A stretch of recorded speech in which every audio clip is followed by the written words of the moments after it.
मतांनी मागवतो. 7वी फेरीला आपण 13,500 मताचं मताधिक्य मिळालं. आपण ती लीड क्रॉस करून 3100 मतांनी पुढे आलो. त्यावेळेस नगर शहरातील मुकुंदनगर भागातल्या मतपेट्या फुटल्या आणि तिथं आपल्याला डायरेक्ट 13,000 हे सुद्धा सांगितलं पाहिजे ना. जे केलं ते केलंच ना. त्यामुळे इथं थोडं व्यासपीठ डिस्टर्ब झाला असं. अरे पण त्यांनी डोक्यावर घेतलंय की त्यांचं कर्तव्य त्यांचं मतांनी मागवतो. 7वी फेरीला आपण 13,500 मताचं मताधिक्य मिळालं. आपण ती लीड क्रॉस करून 3100 मतांनी पुढे आलो.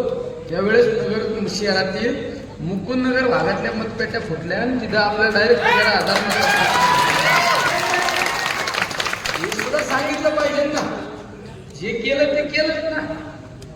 त्यामुळे इथं थोडं व्यासपीठ डिस्टर्ब झाला असं. अरे पण त्यांनी डोक्यावर घेतलंय की त्यांचं कर्तव्य त्यांचं